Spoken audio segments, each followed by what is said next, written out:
Thank you for that nice introduction. It's a real honor to be here today with you.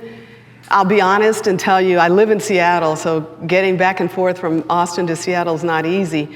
And when Leticia and the team originally invited me to come out here today and be with you, I had just left Austin. It was about a month or so ago, and my initial reaction was, oh my God, I gotta fly all the way back to Austin from Seattle. I don't think I can do it. And then I clicked on the link about Subiendo. I'd never heard of it before. And as I read through it, I was so enthralled, so impressed, and I thought, I have to go back. I see so much of myself in the students who are here, in each of you, and I knew I wanted to be a part of it. It's certainly something I know I could have benefited from when I was a young person. And so that was a big part of my reason for coming back today. And as I think about being an aspiring high school student, I knew I wanted to change the world. I wasn't sure exactly how I was gonna do it or to what degree someone like me could make a difference. I just knew that I wanted to be about affecting positive change and being part of the solution. Much of my aspiration to be a good student and do well really came from my community. I basically had the school of life around me, and I saw what was happening for my people and people in my community. And I really wanted to aspire to achieve more. I wanted to make my parents proud, and I wanted to go to college. I wanted to be among that first generation to do that. And so I have one brother and one sister, so among the three of us, I'm the youngest. And I think together we realized when we looked around our community that we had to make a better way for ourselves in terms of life options. We didn't really want to stay there and not have a future, not have an aspiration to change and grow and learn and develop. And so every day, our mantra was pretty much this: wake up, kick butt, and repeat. Now, when I say kick butt, I really do mean metaphorically and academically, although there was some real kicking butt going on in the environments we were in too. But we knew that life was a hustle, and we knew that hard work and a great education was the way out. And this was what inspired us moving forward. And so today, I'm here to say, I understand the places you come from. I understand how hard it can be to rise above, but you're already here and you're on your way. And I hope you agree that every day you gotta wake up, kick butt, and repeat. Okay, moving forward, let's see. Is it the red button?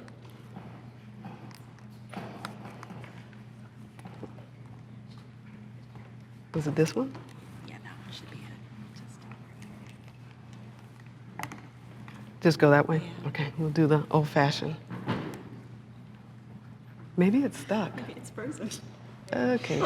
A moment for technical difficulties.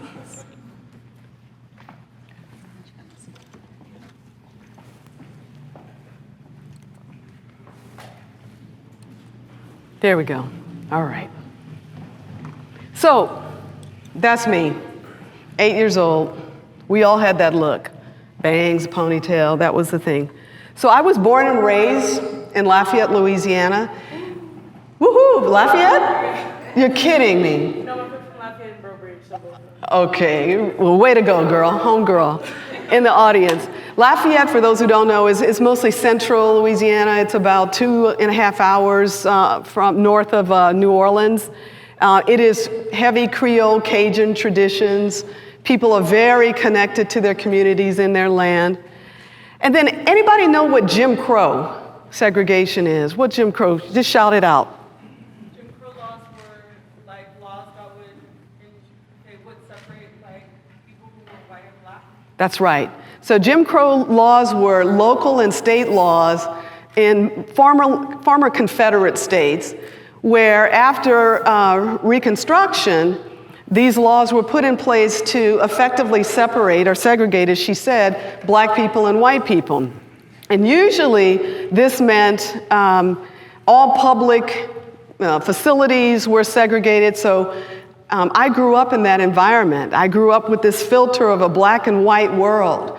And in that black and white world, all of our public facilities were segregated. So I grew up drinking from the colored water fountain in Sears. I grew up going to every doctor's office through the back door. I grew up going to every movie theater and sitting in the colored section, which was upstairs, until I was 9 years old. And after that, these laws, well, 1965 was really when the Civil Rights Acts were passed that supposedly got rid of the separate and equal status and tried to integrate society. But in those Southern communities, people still were living in that mindset after 1965. So this was my reality. And then at 9 years old, all of a sudden the signs went away and supposedly we could now enter into the same public spaces as white people. But as you can imagine, it was a hard cycle to break. And so my parents, who were very hardworking people, and like that generation, they believed in hard work and a great education led to a better life. And so in 1968, they made a pivotal decision that really changed and transformed my life and my siblings. In 1968, they decided to move me from an all-black Catholic elementary school right next door to my home to an all-white school across town. I was in the 3rd grade, and get this, it took place over Christmas break. Now, the clincher is that I had never had any interactions with a white child. None. We didn't talk to each other, we didn't play together, we didn't live near each other. We would see each other in places, but never connect because of our parents' swift warnings and recommendations that we stay in our place. So that January 1968, I became the first black kid in the 3rd grade to integrate St. Genevieve Elementary School. And if you think about 1968, what else happened in 1968? Anybody know? Yes. Who? Say it.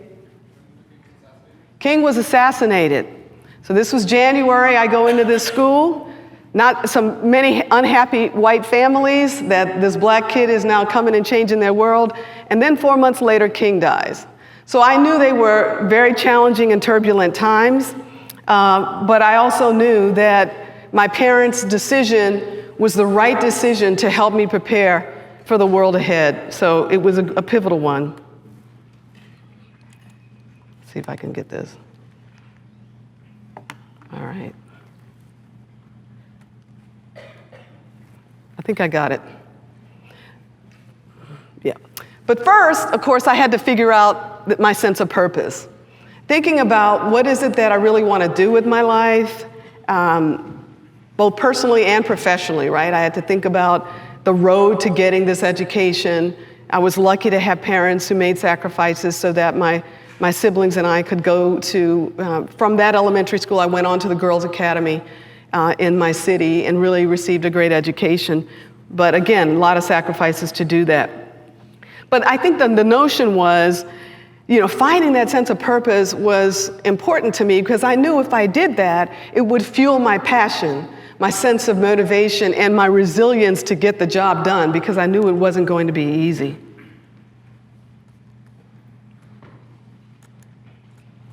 All right, this technology is wrecking me. I came from Microsoft. This is like, wait a minute. Okay, come on.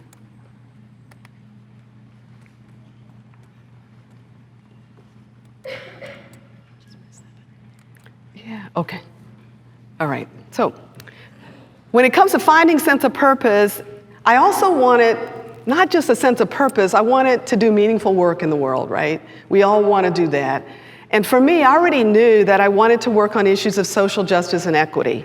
I just didn't know how that would come about. And so if you look at this Venn diagram, it's a really cool way to think about purpose. And I'm sure many of you have spent time in the past and certainly this week thinking about it.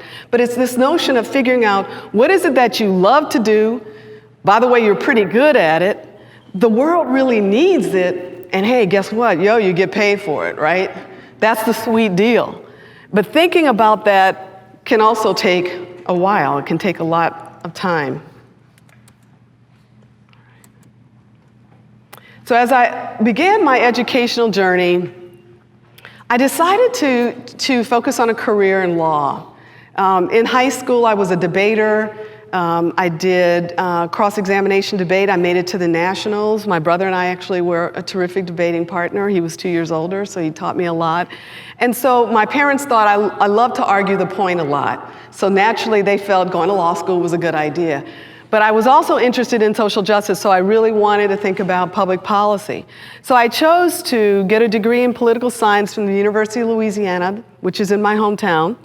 And then while there, had some really great opportunities to get a scholarship. The Harry Truman Scholarship is given to students in public policy who want to pursue careers in public policy. And it was a big boost to pay for my graduate school education. I also received a National Science Foundation scholarship for graduate school, and so I was able to really pay for both of my graduate degrees here at the University of Texas. And I received joint degrees in law and a master's of public policy from UT. And I put this picture up here of Barbara Jordan. Anybody familiar with who Barbara Jordan is? Okay, you need to read up, folks, because the campus is filled with her. There's a statue not far from here that maybe you'll see on a tour. But those of you from Houston, anybody from Houston here? Okay, then Barbara Jordan was your representative in Congress for a while, okay? And she was the former US congressperson who was pivotal during the Watergate hearings of Richard Nixon. So if you think about American history and what you learned about Watergate, she was a pivotal part of that process. And so after her career, she came to teach here at the LBJ school, and she was my advisor and mentor and toughest teacher by far during that time. But she really impressed upon those of us who took her class to be about something bigger than ourselves. She talked a lot about not being hollow men and women, and to stand for purpose and change in a positive way. And honestly, her words just stayed with me over all these years, and I was lucky enough to be one of her former students who built a relationship with her before she passed away untimely, at a young age. But it's people like that who can inspire us all, and help us to take on the bigger goals in life. In terms of career path, this was all over the place for a minute, but after I graduated from grad school, it was really hard to find a job that allowed me to use both of my degrees. Joint degrees were very new. So if you haven't figured it out, I'm a little bit older than you guys, just slightly older. But back when I came to UT, joint degrees were a new thing. And they were so new that the schools didn't always align in terms of registration. So registration for one school might be a week ahead of the other one, yet you were expected to take classes at both, but you couldn't register for stuff and get everything synced up. So it was kind of crazy. It was also an all or nothing degree. So if you're thinking about that here, I don't know if it's still that way or not, Leticia, but back then, if you graduated, got all your law school, but you didn't write your master's thesis, you lost both degrees after 4 years. So a lot of pressure. So after I graduated, I went to work for the Austin City Attorney's Office. I was an environmental lawyer because I was interested in environmental issues, but I really wasn't sure what to do with myself. But I met a lot of great attorneys there who helped me think about the future. And then one day I got a call from someone in the Texas Legislative Budget Office who said, we're looking for someone just like you with dual degrees, a background both public policy and law. And so I took this great job working for the Texas legislature. This was when Rick Perry was a freshman member of the Texas legislature, right before Ann Richards became governor. So those were kind of my formative years as a young lawyer. Ultimately, I liked the job, but it was a time when Texas was running out of oil money, and we were in special session after special session, and it was a grind. I also became very disillusioned as a young lawyer.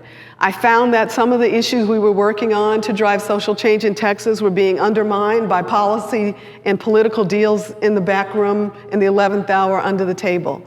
And I became very frustrated and very disillusioned that those things happened, and that I wasn't able to have the impact that I'd worked so hard to have. So took a break and decided to go teach for 2 years at this college called William Jewell. Now you remember I said I was a Truman Scholar. Well, the Truman Scholarship Foundation and the Truman family are affiliated in Kansas City. And every year, the new Truman Scholars would come in to the Truman Library, and they would have a week-long leadership seminar, kind of like this, and they would invite former Truman Scholars to come back and teach something. So every year, I would go and I would teach legislative process to the new Truman Scholars. And ultimately, the president of William Jewell College said, I think you'd be a great teacher. You ever thought about teaching? I was sort of like, no. I had, things I'm trying to do in the legislature. And he said, well, take a break and come and teach. Best job I ever had by far. I loved it. I felt like I got to work with young minds instead of kind of closed older minds. I hate to say that, but that's what it felt like at the legislature at the time. I was still pretty young, and I really wasn't sure how I was gonna find that sense of purpose in my road ahead. And so after a personal move found me in Memphis, Tennessee, I thought, okay, well, I still want to teach, maybe, do some law, I don't know, we'll look and see. And for 9 months, I applied for jobs, and I never got a single interview. It was the first time in my career that I couldn't find a job. I usually had jobs handed to me all the time. And it was a real reality check that, guess what, kid, life is still a hustle. Like you always knew growing up, you got to get out there and make something happen. Well, the largest employer in Memphis, Tennessee was FedEx. And, it was early days of FedEx. I knew what they did, but I didn't really want to go private sector. But then I needed a job. And so a person introduced me to someone there, and they said, well, FedEx is kind of looking to do this sort of diversity, social justice thing.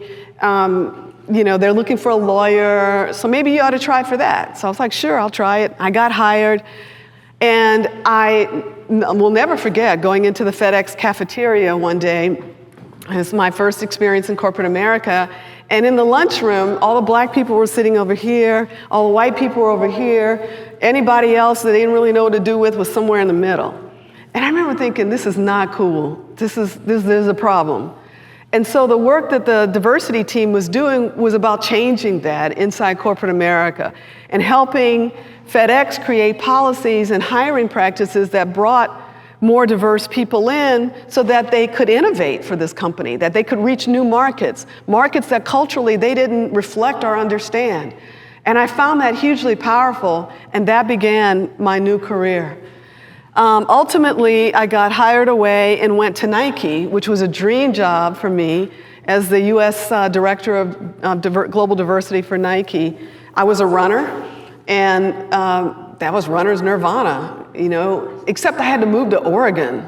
My family was like, Oregon? I was like, no, it's Oregon, and yeah, it's way out on the West Coast, and yeah, I don't know anybody there, but I'm gonna go. And it was a great experience, one that really changed my perception of the Pacific Northwest. Stayed there 4 years. I got recruited away for my first vice president job. I was still under 40. I was climbing the corporate ladder. And I went to work for a healthcare company called Aetna out in Connecticut. Again, Connecticut?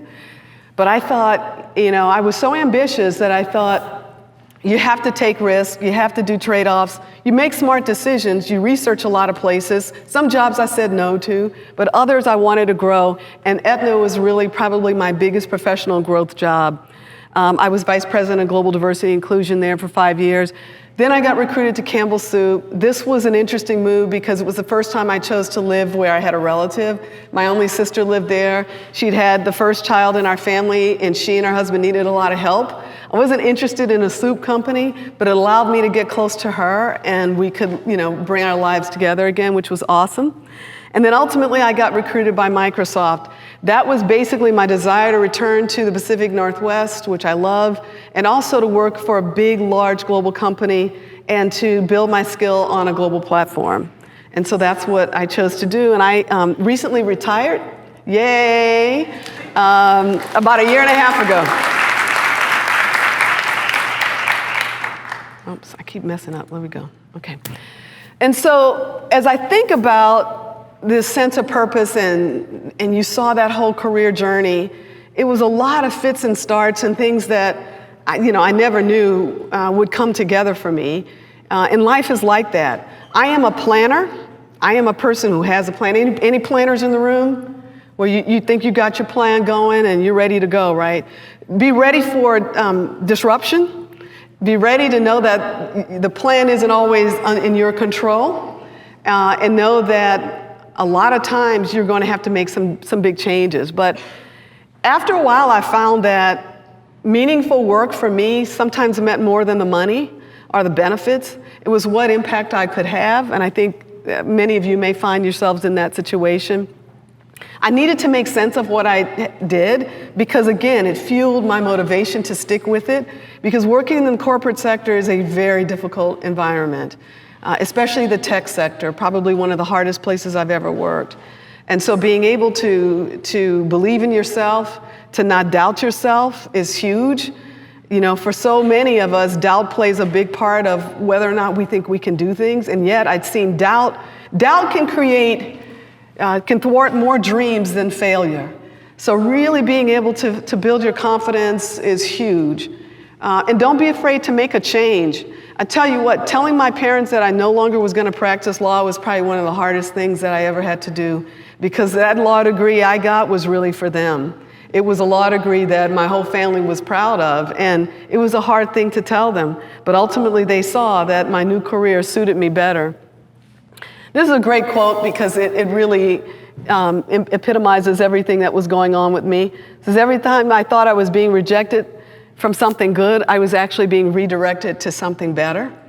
And I want you to remember that, because so many times you'll apply for things, whether it's even in the classroom, maybe you compete for scholarships, or you didn't get quite the grade or what you were hoping to understand. There's a lesson in everything. And there's learning that is continuous all the time. And so, I will say to you that rethink how you look at failure, or rethink how you look at rejection, because there's sometimes a gift that you never knew waiting for you down the line. So the path forward 30 years, I've had an amazing career. I don't know if being on the cover of magazines means anything. My mother she used to carry these in the trunk of her car and take them to church and give them out to everybody at Mass. But you can see I've had a number of sort of different careers. I like to say that there is a theme of things that stitch them all together for me over the years.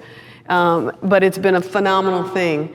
I think seeing the world because of some of the jobs I've had, especially Microsoft, any place I ever wanted to go in the world, I got to go. And I was so humbled by it, because I used to think about my grandfather, who had a third grade education, taught himself to read and write, and who, for him, English was a second language. But he would always tell me to leave my hometown and go see the world, because that's what he would do if he had an education. And I used to think every time I saw the world, I saw it for him. So there were some wonderful things that happened for me and continue to happen to me. Now I'm semi-retired. I have a light consulting business, emphasis on light, because I like my downtime and living that comfortable life. Anybody know who that is? Yes. If you saw Black Panther, this is my spirit animal. The Dora Milaje, the general, right? She was the bodyguard of Black Panther. But inside me every day, I felt like I had to be the warrior princess. As a Black woman, I refused to let other people's limited thinking determine what I could be and determine my level of success. My mantra was to be the best I could every day, to treat people with respect, but I also outworked everybody. If I knew I was new to something like diversity work when I first discovered it, once I decided, wow, I think I can make a career with this, I studied everything. I attended conferences, I researched things. I just focused on learning and doing and trying. And when my boss asked for someone to try something or volunteer, my hand was always up. And so it came from childhood, though, just outworking everybody and really proving yourself. But all that proving gets draining. And at some point in time, you have to declare that I am enough. And she, my spirit animal, reminds me that I am enough.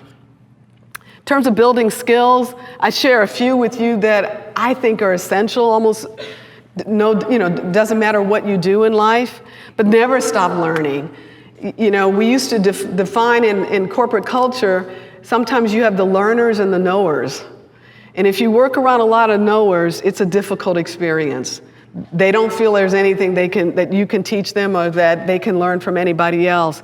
But you have to continue to learn. Every time I change jobs, you notice what? I changed industries. So I went from FedEx, which is packaging. I went to Nike, which is fitness. I went to Aetna, which was insurance and healthcare. And I went to Microsoft, which was technology. So every time I had to learn a new business and a new business model. And I had to figure out, how can I contribute to the success of this business doing what I do around social change and justice? Take initiative towards your own career. So many times people would say to me, well, how do I develop myself? Why doesn't the company do this or do that? You own your development. But you can ask for things to support that, but you have to take initiative around your career. That means developing an effective network, seeking out mentors, and really taking the feedback honestly. And seek those mentors who are going to tell you the truth. If you're a first-gen college-bound kid, it's hard. All your aunts and uncles, everybody's going to tell you you're the best thing ever. They're going to tell you can be anything you want to be, and most of that is true. But at the end of the day, some of it, they really don't know. So you got to have a blend of people who do know the world you're headed into and can tell you the truth about that. Take some smart risks and push yourself to get out and figure out, what is it that I lack? Because a lot of times it's hard to it's hard to self-assess. It's hard to self-audit when you know you're not fully contributing the way that your team needs you to, or your boss needs to, or your teachers need you to. And you got to have that honest dialogue with yourself and say, okay, what am I not really good at, and how do I get better at it? Increasing visibility is great, because so many times there are such negative stereotypes around people who look like me. I knew that when I got up, I had to be prepared and poised, but I had to be visible so people would see me, really see what I brought to the table. And that continues today for your generation.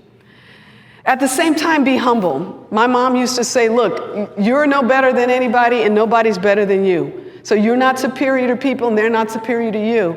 But be humble, right? Take your work seriously, but not yourself. And respect others no matter what their positions are. In terms of what I continue to learn, it's a lot about integrity for me. You know, there were times when I walked away from jobs or situations because people were doing the wrong thing, and I knew it. And having the courage to speak up can cost you at times, so you have to weigh that. But integrity was important for me. Learning from my failures, I've had many. You know, I wish you many manageable failures like I had, because the failures are much more empowering and teaching than the successes. A lot of times people take things personally, and maybe it's not always about you. Decisions made, outcomes derived. Be careful that you don't take things too personally, because it's easy to do that, especially when you're a person of color and you're in majority spaces, and you know the story, you know the stereotypes. You're not sure if you're paranoid, what just happened was real or not, but you do have to check it. And then this notion of who we are is made up of moments and choices. If we constantly choose to be kind and hardworking, then we become kind and hardworking. I'd say, again, take those risks, take informed, calculated risks. Attitude's everything, never give up.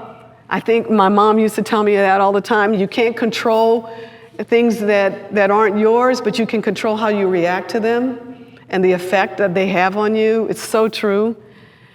And I know that you're here for leadership, and I think continually you'll hear discussions about empathy in the workplace or in education and in leadership. More and more focus on mindfulness as leaders and being able to have this shared humanity with people so that you connect and relate to them and you perform better together.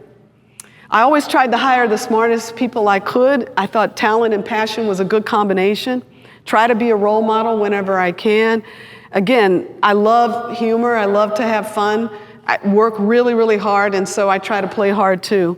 And also, thanking people and celebrating successes is huge for me. I had a dad who used to say, he would say, hard work is its own reward. So like, don't look for like getting a gift every time you got an A or something. He's like, that's your job. Your job is to go to school and make good grades. That's all you got to do.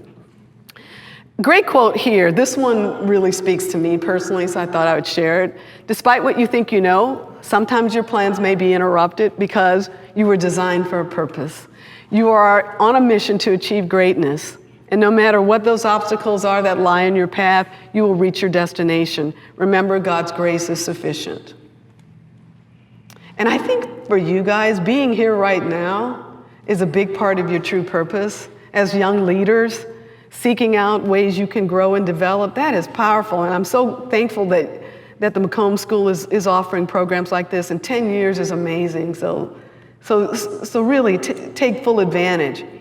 And I think as you think about the path you're on and whatever it is, and you understand what it is that will take you to your destination, I hope that the words I shared in my story and the conversation we have in Q&A inspires you to get up every day, not once, not twice, but every day, and live this to its purpose. Kick butt, wake up, kick butt, and repeat it.